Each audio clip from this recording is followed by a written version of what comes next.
El mundo y las guerras. ¿Cuántos conflictos armados están activos en este momento? Hoy al filo, la doctora Ileana Rodríguez Santibáñez, abogada e internacionalista del TEC de Monterrey, Ciudad de México, e investigadora del Sistema Nacional de Investigadores.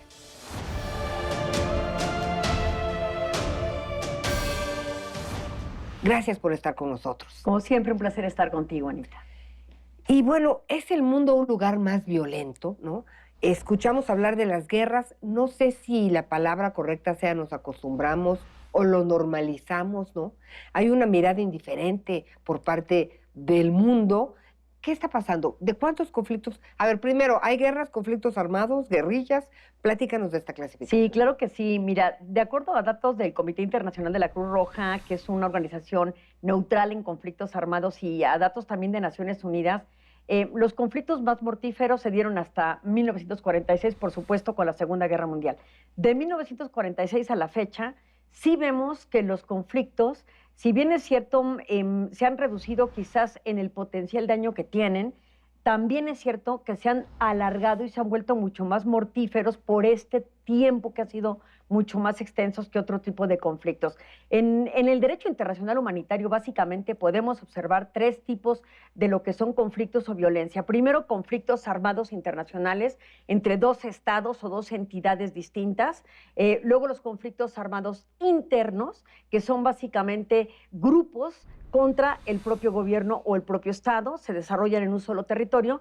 Y también están las otras situaciones de violencia que no entran dentro de los conflictos armados internos ni internacionales. Por ejemplo, cuando hablamos de la violencia en México, se habla de otras situaciones de violencia, pero no en la tipología de un conflicto armado interno. Pero sí estamos viendo un crecimiento importante de conflictos armados internacionales o guerras, como tú sabes bien, lo que es el grupo de Israel, el Estado de Israel en contra del grupo terrorista de Hamas, y que con ello tiene los impactos en Palestina. Una de las guerras más terribles que estamos viendo es precisamente la de Rusia en contra de Ucrania, pero hay otras guerras también, por ejemplo, la de la región del Sahel, donde está, por supuesto, Burkina Faso, Mali, Chad, Nigeria, otras guerras que se están suscitando internas en Somalia, que es un estado fallido fundamentalmente, en la República Democrática del Congo, y Yemen, que desde el 2011 con la primavera árabe se derroca, hay un golpe de estado, se dividen los grupos y al interior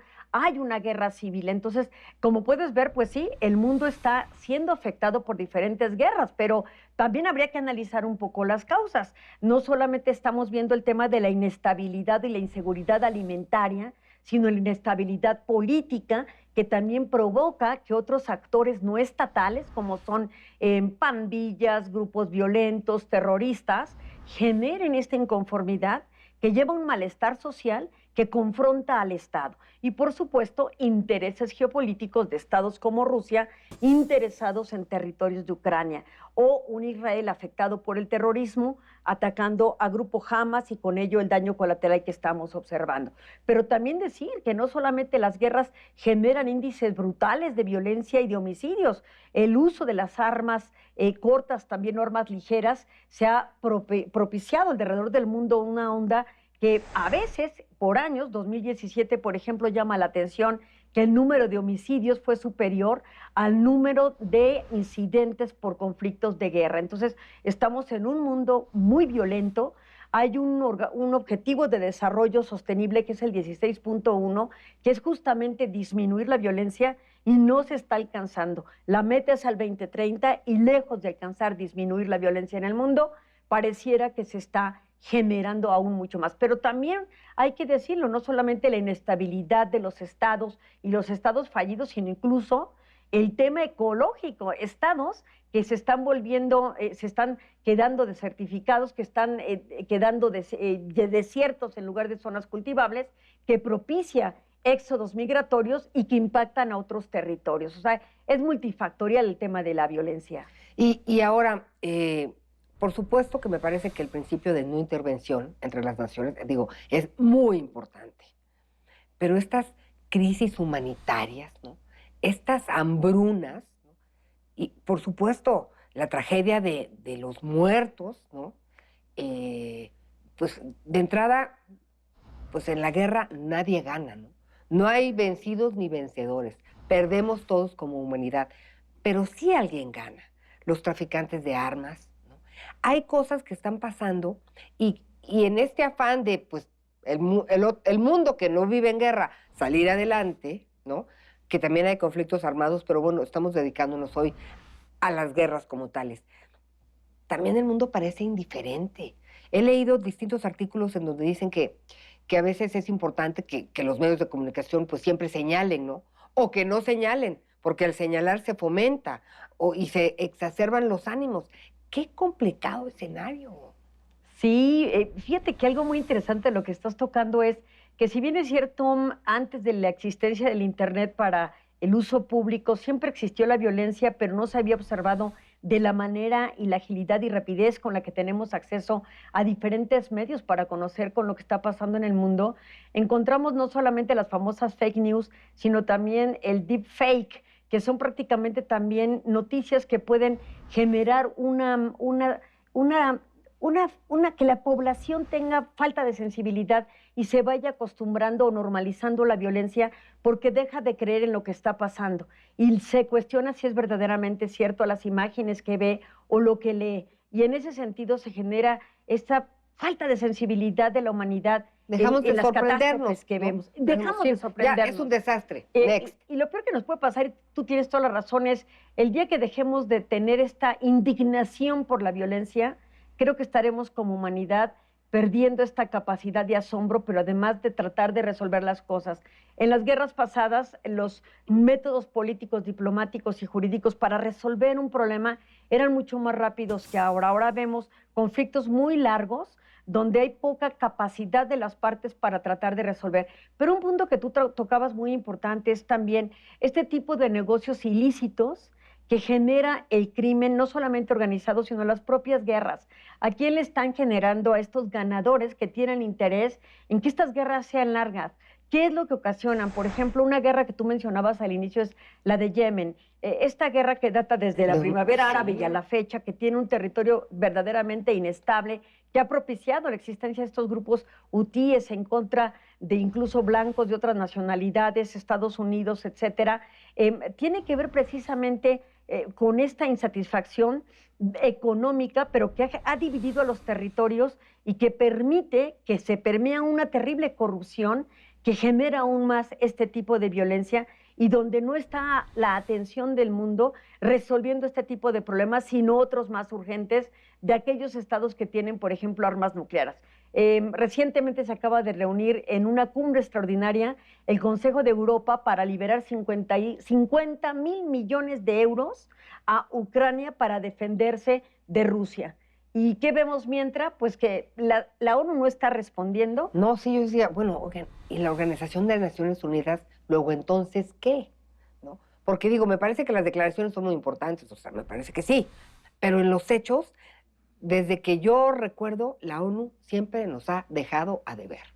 No, no tengo memoria que haya dicho, bueno, gracias a la intervención de la ONU se sentaron las partes o se pusieron a negociar, o sea, nada, ya. Sí, hay puntos muy duros de crítica hacia la ONU que comparto en el sentido de que efectivamente, cuando ya está el conflicto totalmente desarrollado como los que estamos viendo, la ONU puede ser poco efectiva si consideramos que quien toma las decisiones para lograr una intervención directa sobre el conflicto es el famoso Consejo de Seguridad, donde 5 de sus 15 miembros son estos estados vencedores de la Segunda Guerra Mundial, donde están China, Rusia, Estados Unidos, Francia. Lo que te quiero decir es, si uno de estos estados veta o se abstiene de votar, esa resolución ya no pasó, entonces se estanca. Pero lo que sí podemos decir, tratando de ser un poco benevolentes con la ONU, es que la construcción de paz no se da cuando el conflicto ya existe, sino desde antes, preventivamente.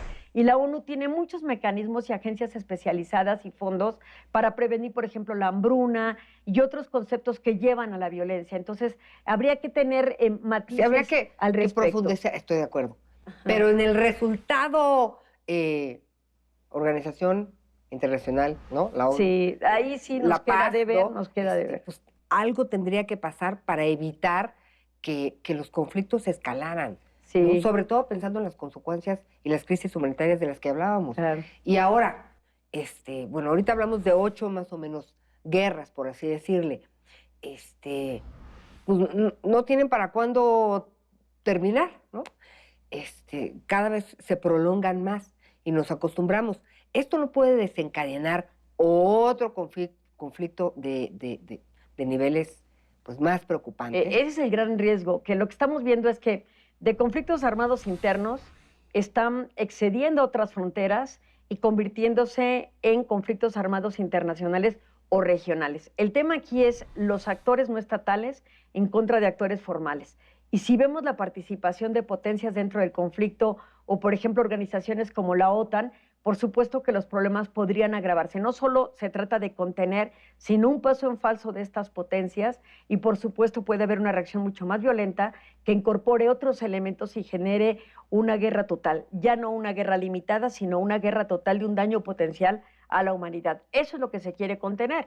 Por ejemplo, en el tema de Estados Unidos recientemente llama la atención las sanciones unilaterales que Biden ha emitido en contra de 4 israelíes dentro del territorio de Israel que han financiado o han hecho algún tipo de acción en contra de Palestina. Es la primera vez que Estados Unidos no solamente restringe visados, sino congela activos y bienes de 4 potentados israelíes para evitar que el conflicto se desarrolle y se siga desencadenando, ya no solo en la Franja de Gaza, sino incluso en Cisjordania, donde la violencia también está al día. Entonces, son a veces, Ana María, las sanciones unilaterales que los estados emiten las que pueden ir limitando estas catástrofes de proporciones inimaginables en los conflictos que puedan llegar a regionalizarse. Y como sociedad, Liliana, ¿cuál es la reflexión de fondo, ¿no? Porque pues están lejos de México, ¿no? Entre comillas, porque ya nada queda lejos, ¿no? Y luego el tema de la globalización, pues dicen, pues también es un tema que habría que analizar en relación a estos conflictos. ¿Con qué nos despedimos? Bueno, yo sí creo que algo muy importante y básico es el diálogo desde las personas. La construcción de paz no es macro, no es desde arriba y hacia abajo, es de abajo hacia arriba. Los diálogos permiten condiciones de paz. Si estos no se dan, se propician condiciones de violencia y de guerra. La sociedad, en especial mexicana y otros, ya padecemos las consecuencias de la guerra, no solamente porque se eleven costos de materiales de las cadenas de valor, que están altamente vinculadas, sino el lacerante tema migratorio. Haití es un país en este continente que tiene guerra civil prácticamente, hay una inestabilidad, hay fuerzas civiles en contra de policías y pandillas que finalmente generan una migración importante hacia nuestro territorio. Nosotros estamos viviendo las consecuencias de estos conflictos y de esa violencia. Hay que sensibilizarnos y propiciar el diálogo antes de llegar a desacuerdos que puedan elevar la violencia incluso en el ámbito personal. Esa es la primera invitación a la reflexión como sociedad, Ana María. Pues yo te agradezco mucho, Liliana. Esta es tu casa y seguiremos platicando de Te esto. agradezco mucho. Y gracias a ustedes por habernos acompañado. Recuerden que tenemos una cita la próxima semana al fin.